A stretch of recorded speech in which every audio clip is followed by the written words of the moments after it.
Olá a todos, bem-vindos ao Historiando. Eu sou a Misha e hoje nós vamos falar sobre o Império Persa, mais especificamente o Império Aquemênida. Estão prontos? Então vamos lá!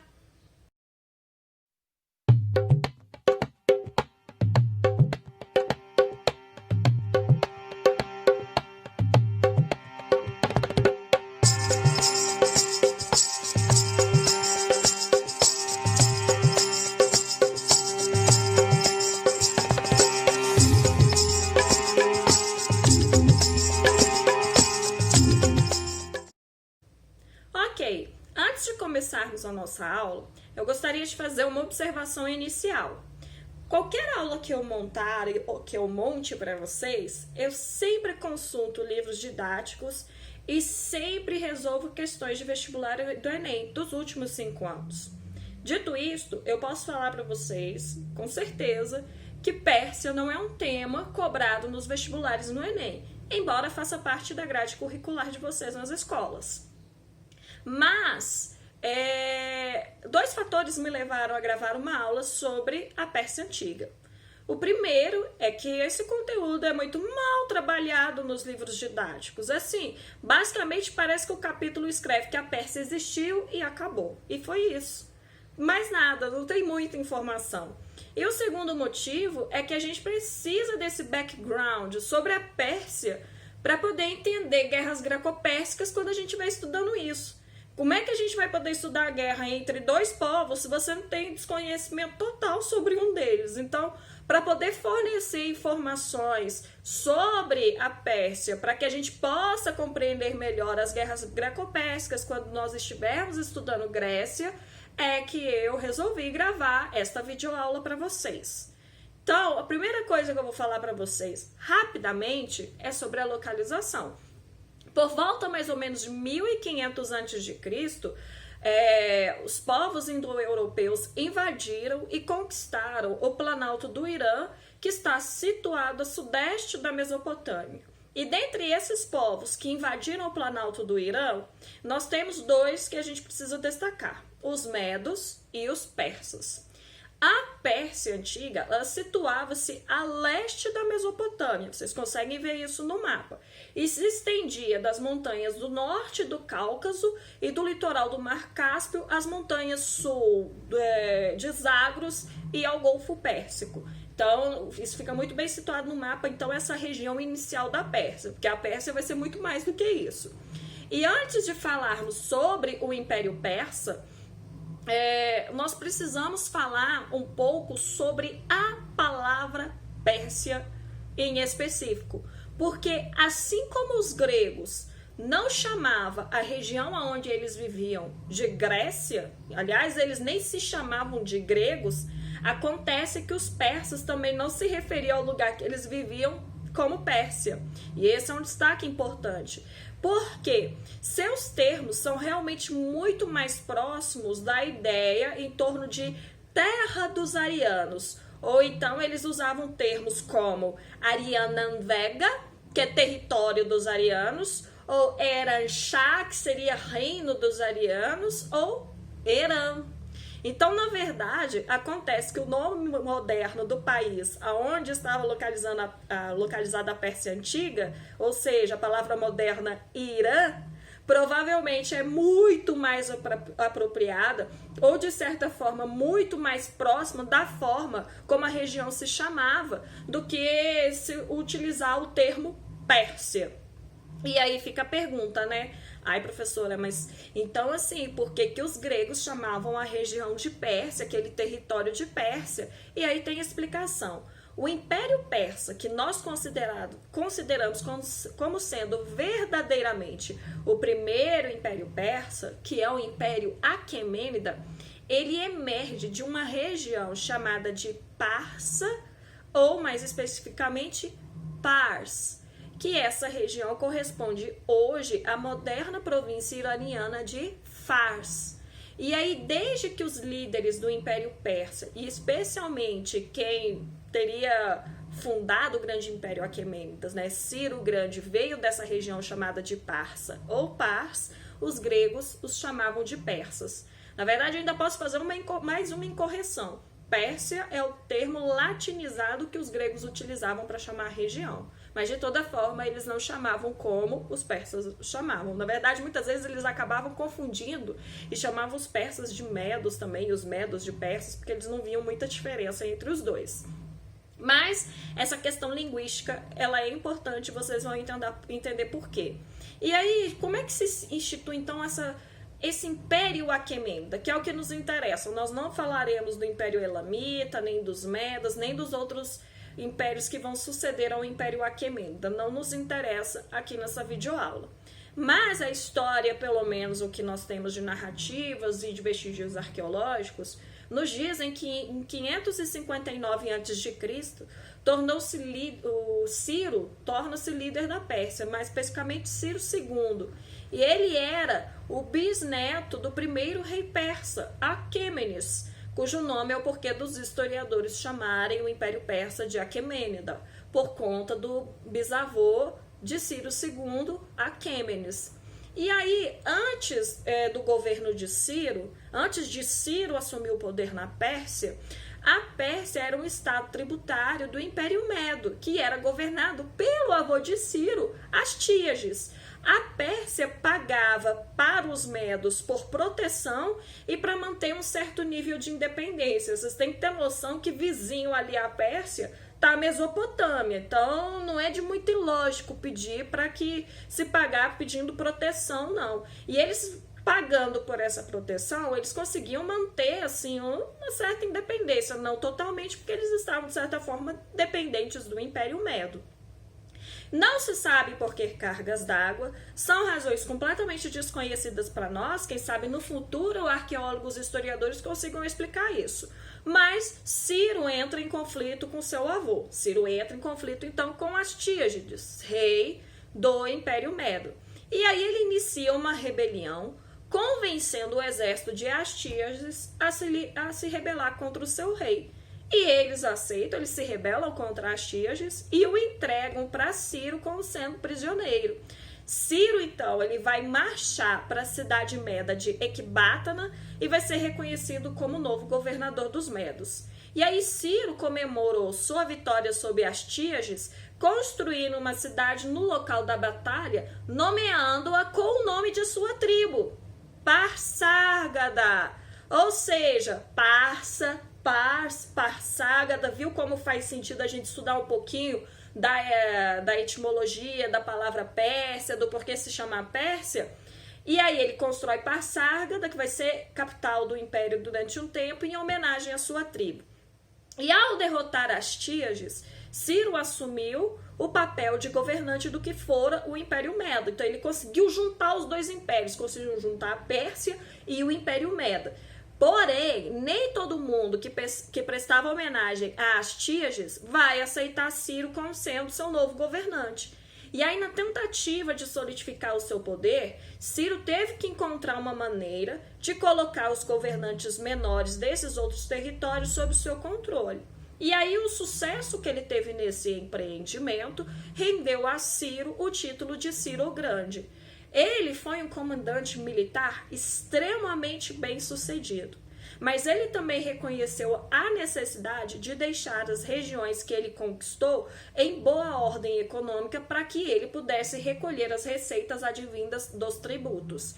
E aí, para conseguir isso, Ciro deixava os governantes locais gerindo o lugar depois que ele conquistava uma região e permitia que a população local continuasse mantendo as suas tradições religiosas.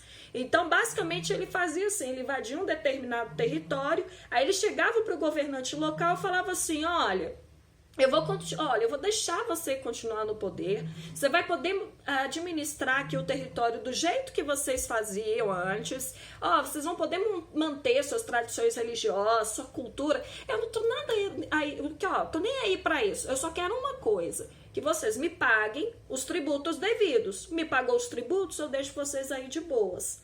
Essas políticas garantiam que as regiões conquistadas continuassem a funcionar economicamente e reduzir as chances com que esses povos se rebelassem contra ele. Então, basicamente, se a gente for estabelecer um paralelo, por exemplo, com a Mesopotâmia e os assírios, a estratégia é completamente diferente. Por quê? Na Mesopotâmia, a estratégia comum era realocar as populações conquistadas para novas áreas, visando justamente romper a unidade política e cultural e tornar esses povos menos perigosos para o poder dominante. Então, assim, evitar que eles se unissem, que dentro ali do território retomassem o poder. Ciro, quando invade a Mesopotâmia, ele reverte essa prática, permitindo que os povos que haviam sido realocados retornassem às suas terras e restabelecessem um estado tributário. E aí, do tipo, vocês podem manter o governo que vocês quiserem, então eu só quero os tributos. E embora isso pode parecer assim um ato de generosidade, né? Porque eles falam assim, nossa, Ciro era bonzinho, né? Nada disso. Isso provavelmente foi um movimento calculado pela parte de Ciro para ajudar a garantir a lealdade desses povos e, portanto, uma continuação de sua política geral de tolerância. E aí, durante os próximos 20 anos de seu poder, Ciro vai usar a força combinada dos persas e dos medos para conquistar a Lídia, a Síria e a Babilônia e aumentar o seu império em direção ao leste. E aí, em 530 a.C., ele foi morto lutando para subjugar uma revolta de algumas tribos da Báctria, vocês podem olhar no mapa.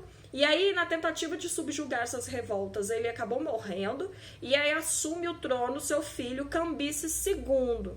Cambises vai dirigir seus principais esforços imperialistas para a conquista do Egito.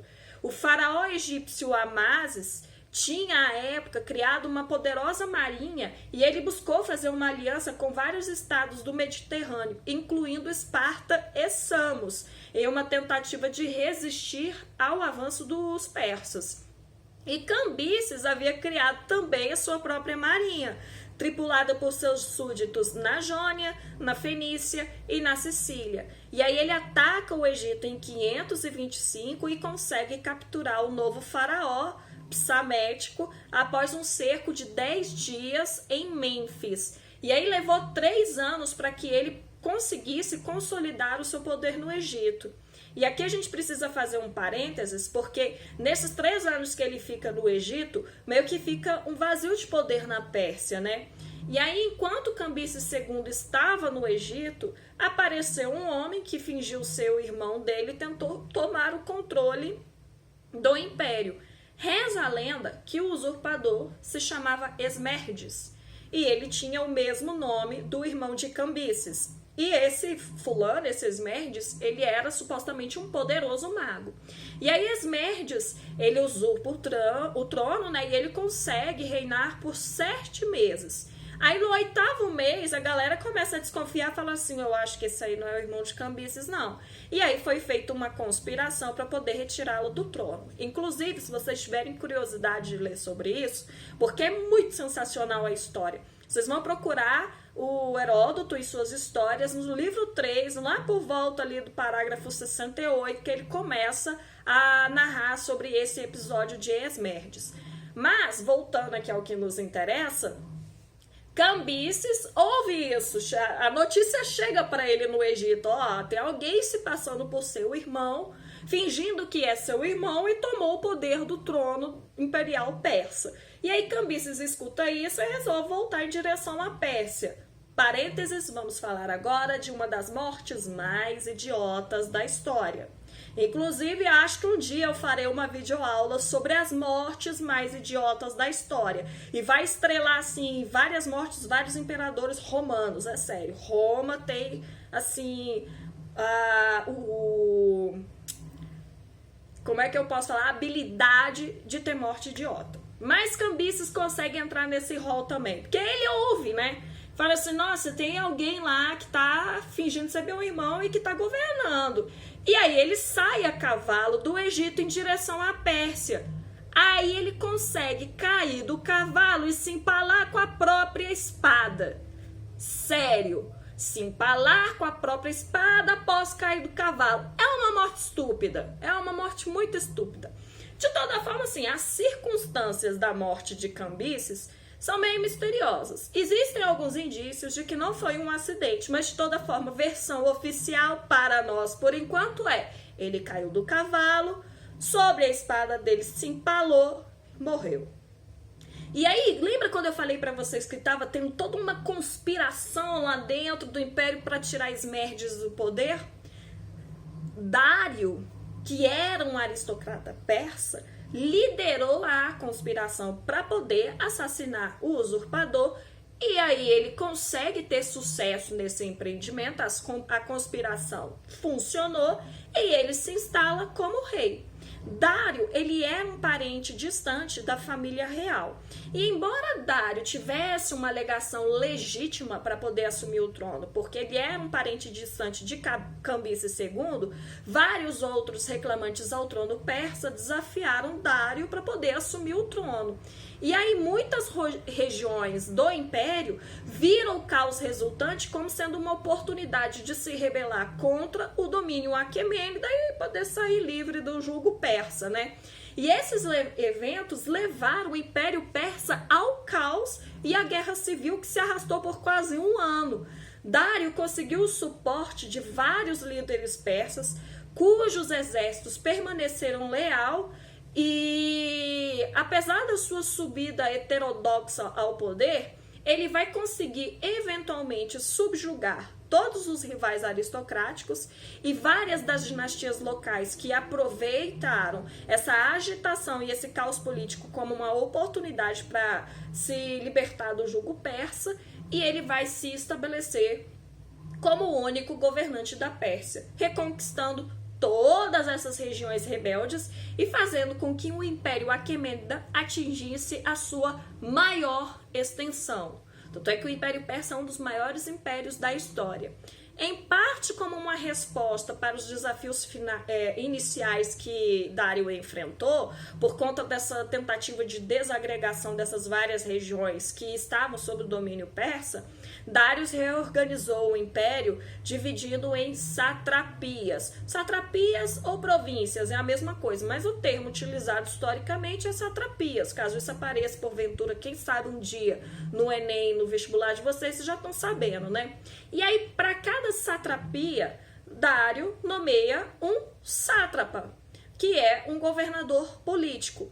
Então, veja bem, ao contrário do sistema de controle local empregado por Ciro, que vide que quando o império sentiu uma instabilidade, eles se rebelaram, Dário nomeava diretamente os sátrapas, o que significava que a lealdade desses governadores era com ele e não com a população local. E aí, para se prevenir contra o excesso de autoridade e de poder dos sátrapas, Dário I criou um sistema de vigilância e controle dos seus poderes, designando um general de sua confiança, que seria o chefe do exército de cada satrapia. E além disso, periodicamente, ele enviava altos funcionários que eram conhecidos como os olhos e ouvidos do rei a todas as províncias para poder fiscalizar os sátrapas. E aí, como a maioria dos governantes antigos, Dário se utilizou da religião para poder justificar seu poder.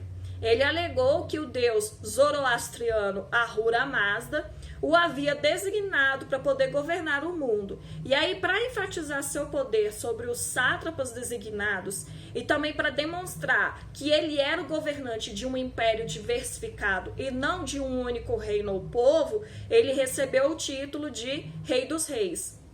A ideia aqui era evitar a aparência de favorecer um determinado grupo ou região dentro do império em detrimento dos outros. Então ele se coloca como o governante universal. Alguns termos, como a gente pode ver aqui um cilindro de Heródoto, ele costuma dizer o seguinte, que Dário se colocava como governante das 4 partes do mundo. Ele era o governante de tudo e de todos.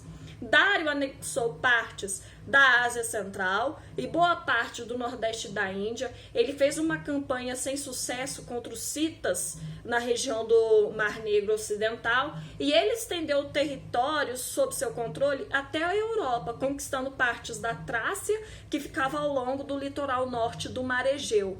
E embora o rei persa tenha ficado oficialmente conhecido como o Grande Rei, o Rei dos Reis, o Rei de todas as terras, seu poder não era absoluto e total, né? Obviamente. Porque na prática, ele se baseia no suporte e na cooperação de boa parte da aristocracia persa, que ele era obrigado a prover com posições de riqueza e poder nas novas terras conquistadas. Afinal de contas, o exército do imperador persa, o exército de Dário, era suprido justamente por esses aristocratas.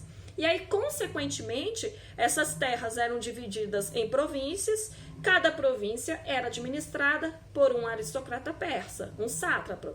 E aí, uma forma de explicar o crescimento rápido do Império Persa, porque é num período muito curto que esse império atinge uma extensão tão grande, é em termos da ambição dos aristocratas. O desejo de satisfazer as ambições desses homens foi a maior razão do porquê Ciro e seus sucessores embarcaram em campanhas de expansão territorial, de expansão imperial.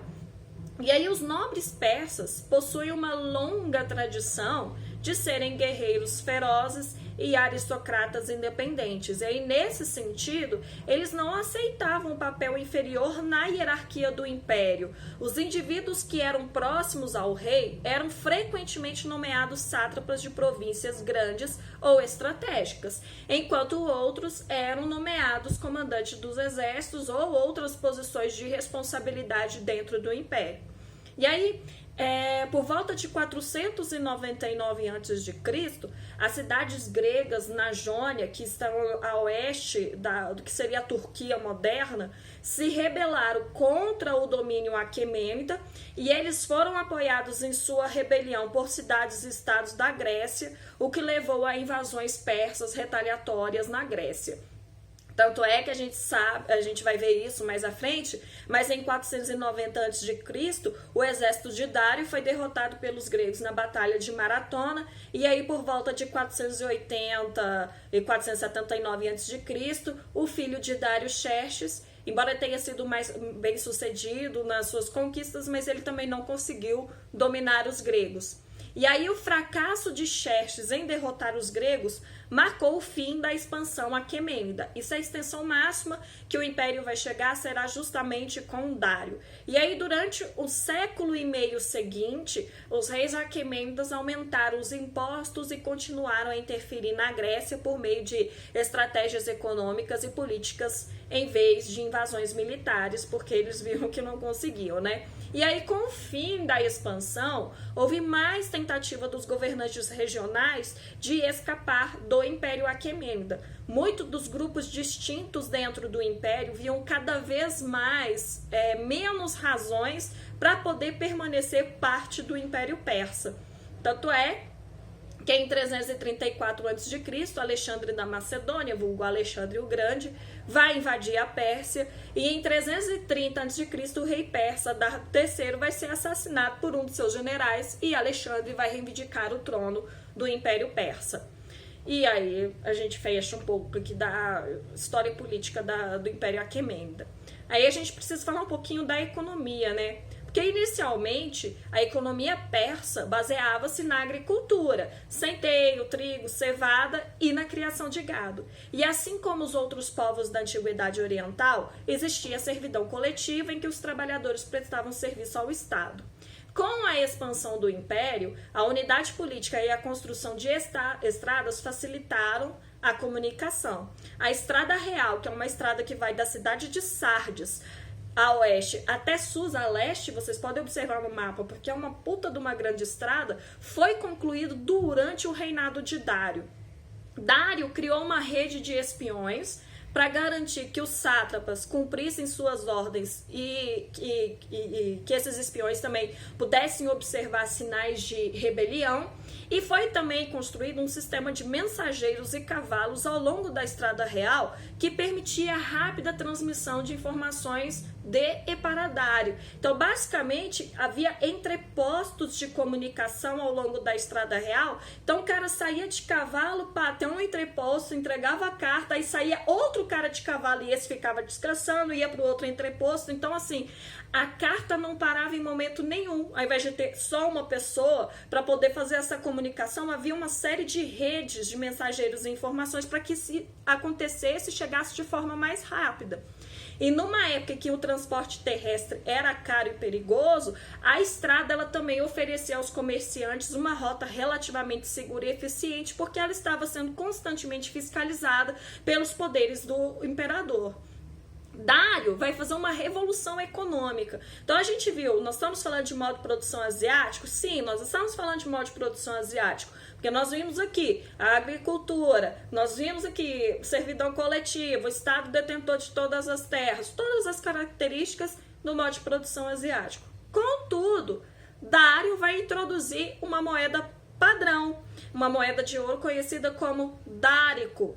E ter uma moeda padronizada vai incentivar a atividade econômica dentro do império, facilitando as transações. Então, assim, ao contrário de bens e serviços específicos, o dinheiro era aceito por quase todos em troca de quase tudo. E também era mais fácil de transportar do que a maioria dos bens. Imagine você que você quer, sei lá, comprar 1 quilo de trigo, aí você fala que por 1 quilo de trigo você vai dar, sei lá, uma coxa de boi. Você está arrastando essa coxa de boi para ir lá, para quem está vendendo um quilo de trigo para poder fazer essa troca. Deve ser uma bosta, né? Então, a criação de moedas facilita justamente o comércio. Uma moeda padronizada também permitia que Dário cobrasse impostos e tributos em moedas, em vez de bens ou serviços, o que lhe permitia concentrar a riqueza do império aonde ele quisesse. E os reis persas exploravam seu império de duas formas. A primeira, taxavam os súditos com pagamentos regulares de tributos, né? E o segundo é que eles utilizavam o seu poder militar em expedições para conquistar novos territórios ou suprimir revoltas naqueles que ele já governava. Em várias satrapias, aos persas de menor escalão e medas, eram garantidas pequenas propriedades as quais eles proviam com modestas rendas. Por sua vez, era esperado que eles mantivessem eles mesmos como cavaleiros, né? Então, assim, esses persas de menor escalão, ou eles seriam cavaleiros, ou eles seriam pilotos de bigas, ou então eles proveriam o exército imperial com soldados de infantaria. E aí, nos anos em que não eram solicitados aos proprietários estes serviços, que eles servissem no exército ou que eles conseguissem soldados para a infantaria do exército do rei, eles deveriam pagar taxas em prata ou em espécie, assim como o resto das terras nas satrapias. E aí a gente pode dizer o seguinte, a gente tem uma noção de como funciona a estrutura econômica no Império Persa, mas a organização social do Império é pouco conhecido. A maioria dos investigadores opinam que persistia a divisão em 3 estratos ou castas características. Inclusive, um grande pesquisador historiador, né, que é o do Mesil, ele vai dizer que o Império Persa seguia o modelo dos povos indo-europeus em geral. E isso aparece refletido no Zend-Avesta, que é o livro sagrado dos persas. Ou seja, nós falamos de 3 grupos, guerreiros, sacerdotes e camponeses. A professora, havia escravos? Aí é que é interessante, né? Conforme o zoroastrismo, a escravidão seria proibida dentro do Império Persa. E supostamente não existe. Mas a gente sabe, por meio de vestígios arqueológicos, que Dário pegava esses povos conquistados e também pegava pessoas para poder trabalhar nas suas construções públicas. Então, supostamente, haveria uma escravidão. Não é muito certo sobre isso, tanto é que vocês nem vão ver isso caindo no vestibular. Mas um fato que a gente sabe é que na sociedade persa não existia possibilidade de mobilidade social, ou seja, da pessoa mudar seu status social como fruto do seu trabalho ou por qualquer outro motivo. Então, se um persa nascesse em uma família pobre, ele morreria nessa estratificação social. Da mesma forma, aqueles que eram nascidos em famílias mais abastadas permaneceriam ricos. Dessa forma, a sociedade civil persa era chamada de estamental, porque nós estamos falando de castas, né, de estamentos sociais, mas era também rígida. Então, há uma diferença entre o Egito e a Mesopotâmia, que era somente uma sociedade estamental. E somente em determinadas situações peculiares, essa tradição social era quebrada. Tipo, grandes feitos na guerra, alguma coisa assim, mas muito raro. É pouquíssimo mesmo, em comparação à Mesopotâmia e ao Egito. Os cargos da administração imperial estavam reservados aos membros das principais famílias da aristocracia, embora, isso que é interessante, não fosse suficiente pertencer à nobreza. Eles tinham que contar com o favor do rei, porque era o rei quem dispunha das nomeações e distribuía os cargos nos territórios conquistados. Então não adianta nada você ser de uma família nobre, mas você ficar de treta com o rei, o rei vai olhar pra sua cara e falar assim, eu também não vou te nomear pra nada não, você não vai ter cargo político. Então assim, os cargos políticos, principalmente como função de sátrapa, eles estavam reservados à aristocracia, mas só pertencer à aristocracia não adianta nada, você tinha que ter o favor do rei. E a coluna principal do Império Persa eram os soldados. Eles tinham muito valor dentro da sociedade porque eram responsáveis pela organização dos diferentes povos e da proteção das fronteiras. Os soldados eram homens que tinham treinamento militar intenso, boa remuneração e eram temidos por toda a população. Para vocês terem noção, aqueles que iam se tornar soldados, os meninos passavam os 5 primeiros anos longe de seus pais, na companhia de suas mães e outras mulheres da casa, mas depois disso, eles iam para o treinamento militar e eles eram ensinados a ser soldados e governadores. Isso significa que os persas esperavam 3 coisas de todos os seus filhos: que eles fossem capazes de montar um cavalo, usar um arco e falar a verdade. Os principais soldados em todo o exército persa eram usualmente os infantes, que eram persas de nascimento, que carregavam largos escudos, frequentemente feitos de couro ou vime. Eles lutavam com uma variedade de armas, incluindo longas lanças, machados, espadas, arco e flecha. Na verdade, todo soldado da infantaria persa, ele tinha todo esse treinamento mais luta corpo a corpo. Então eles eram extremamente versáteis, eles sabiam lutar com qualquer tipo de arma. No entanto, a armadura utilizada por eles era mínima, consistindo no máximo de uma couraça acolchoada de linho, talvez um capacete, embora as imagens os representem vestindo capas ou capuzes. Os persas eram organizados em regimentos de 1.000 homens, que podiam ser agrupados juntos em divisões de 10.000 homens. A mais importante dessas divisões eram os imortais. Assim, eles eram chamados porque as perdas eram sempre repostas para poder manter o conjunto completo de 10.000. Então, assim, alguém morreu, opa, já tem alguém para entrar no lugar. Pô, ficou doente, já tem alguém para ir no seu lugar. E os imortais continham um regimento de elite, conhecido como os transportadores de lança do rei. E esse regimento era composto inteiramente por membros da aristocracia persa. Bom, a capacidade de concentrar a riqueza, combinado com a expansão do território sob controle aquemênida, vai permitir, por exemplo, que Dário pagasse pela construção de uma impressionante nova capital imperial, conhecida como Persépolis, que em grego significa cidade dos persas. A cidade incorporou estilos artísticos e arquitetônicos de todo o império, e por ter sido construída em uma região montanhosa com elaboradas defesas, abrigava também o cofre imperial de Dário. A construção de Persépolis representou o poder crescente dos aquemênidas, não apenas em termos de arte e grandeza, mas também por causa da sua localização, porque seria difícil construir naquela região. E Dário escolheu o lugar de Persépolis especificamente porque era difícil de acessar. Os aquemênidas já tinham várias capitais, todas muito melhor posicionadas em termos de acessibilidade e potencial econômico. Persépolis só foi possível por causa da riqueza e poder que Dário havia ganho, e ele pode ter construído a cidade para poder enfatizar justamente esse ponto, enfatizar justamente a riqueza e o poderio dele como rei. Já as obras de arte da antiga Pérsia foi inspirada em outras culturas e impérios que existiam antes deles. Muito da arte persa foi feita em ferraria, né, utilizando metal, também em martelagem de ouro, que pode ter sido adotado pelos medos. Inclusive as peças de ouro sobreviventes eram extremamente complexas.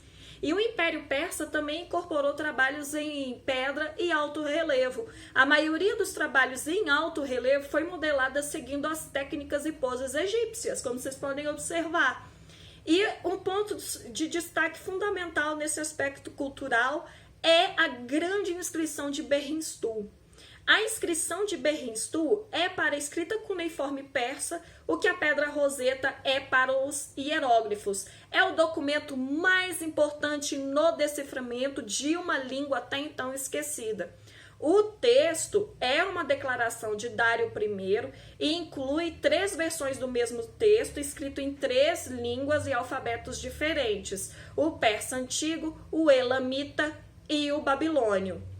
E aí, um oficial do exército britânico, chamado Henry Rawlinson, transcreveu a inscrição 2 vezes, a primeira em 1835 e depois em 1843. E ele foi capaz de traduzir o texto cuneiforme persa em 1838, e os textos em elamita e em babilônio foram traduzidos também por ele e por outros pesquisadores em 1843.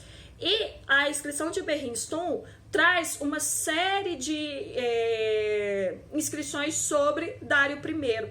Inclusive, a inscrição de Berrinstu, ela vem como sendo uma narrativa oficial dos eventos que levaram Dário a assumir o trono. Ou seja, uma coisa é o que aconteceu, ele ser um usurpador do trono. Outra coisa é a narrativa oficial, que é patrocinada por Dário para poder legitimar o poder dele no trono imperial persa. Tanto é que ele começa falando que eu sou Dário, o grande rei, o rei dos reis, o rei da Pérsia, o rei de todas as terras. E aí ele fala que ele é filho de fulano de tal e fulano de tal. Chega um momento que ele fala: meu pai é Ístapes, o pai de Ístapes é Arsames, o pai de Arsames é Ariarames, o pai de Ariarámenes é Teispes e o pai de Teispes é Aquêmenes. Ou seja, ele pega e traça uma genealogia que vem do primeiro rei Aquemênida até chegar em Dário. E isso é uma forma de legitimar o poder político dele pela tradição.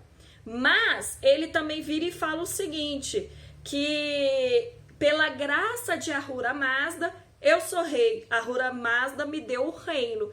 Então ele une essa narrativa tradicional, da tradição, em que ele fala que todos os que vieram antes dele eram anteriormente reis, e dentre a genealogia de reis, ele fala que antes dele houve 8 reis, e ele é o 9º, também numa sucessão correta de genealógica, mas ele une isso com o peso da religião. Então, a religião também como fator de legitimação do poder político.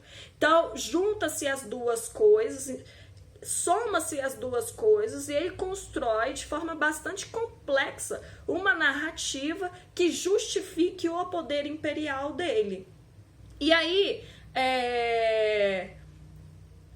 já que estamos falando de religião, a gente precisa dizer o seguinte: a religião, ela vai basicamente ser completamente original.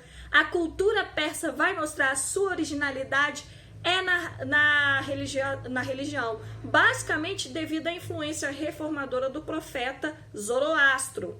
Os princípios pregados por Zoroastro estão contidos no Zen de Avesta, que é o livro sagrado dos antigos persas. E aí, contrariando as demais religiões do Oriente, tudo que a gente já viu de Mesopotâmia e Egito, a doutrina de Zoroastro negava a magia, o politeísmo, os sacrifícios de sangue, e em vez dessas práticas, o zoroastrismo enfatizava a capacidade dos indivíduos optarem entre o bem e o mal. Zoroastro e seus seguidores ensinavam a crença em Ahura Mazda, que era o deus do bem, da luz, da justiça e da sabedoria. Mas além dele, havia também Arimã, que era o espírito das trevas. Zoroastro pregava a existência de uma constante luta entre Ahura Mazda e Arimã, afirmando que no dia do juízo final, quando todos os homens seriam julgados por suas ações, Ahura Mazda venceria definitivamente a batalha contra Arimã. Além disso, o zoroastrismo valorizava o livre-arbítrio, as pessoas tinham liberdade de escolher entre os dois. Para ser aceito pelo espírito do bem, cada indivíduo tinha que sempre dizer a verdade, ser bom para os outros, e a recompensa por esse comportamento era a vida eterna no paraíso. E aos seguidores do espírito do mal estava reservado o inferno com uma vida cheia de tormentos. Então, assim, dá para perceber que o zoroastrismo contém alguns princípios religiosos e morais encontrados também no cristianismo, no judaísmo e no islamismo, como as ideias de juízo final, ressurreição dos mortos, salvação no céu, condenação no inferno. Eu só quero dizer que a treta foi plantada, vocês que se resolvam com isso aí, mas que o zoroastrismo já falava disso antes, já falava. E aí eu posso dizer para vocês, com toda certeza, que agora sim, nós terminamos a nossa aula sobre o Império Persa, mais especificamente sobre o Império Aquemênida. Vale nós fazermos um resumo sobre tudo o que foi falado hoje. Nós vimos que o Império Persa vai surgir justamente na região do atual Irã, no Planalto do Irã. Beleza, localização já fechamos. Uma política centralizada na mão dos reis. Isso aí também super tranquilo. Economia, nós vimos que eles vão seguir o mesmo modelo do Egito na Mesopotâmia. Estamos falando de modo de produção asiático, ou seja, todas as terras pertencem ao Estado, a servidão coletiva em que esses servos vão ser convocados para trabalhar nas grandes obras arquitetônicas que terão no Império Persa. E também a gente viu que além das terras, da servidão coletiva, estamos falando de uma economia agropastoril. Só que há uma revolução econômica, que é a cunhagem de moedas, o dárico, que vai facilitar no comércio. Além do comércio, né? Do artesanato também. Então, tudo isso dentro da economia. Na parte social, nós vimos que é uma sociedade estamental e rígida. Porque esse rígida é o que faz a diferença entre Egito e Mesopotâmia. No aspecto cultural, nós vimos que temos dois grandes destaques. A construção de Persépolis, mas também a inscrição de Berrinstum. A construção de Berrinstum, a inscrição de Berrinstum é extremamente importante porque foi a chave decodificadora do persa antigo. E no plano religioso, nós vimos que eles eram dualistas. Então, nós temos dois deuses, né? Melhor dizendo. O deus do bem, Ahura Mazda, e o deus do mal, Arimã, nessa luta constante. E aí entra noções de livre-arbítrio, juízo final, paraíso, inferno, tudo dentro do aspecto religioso.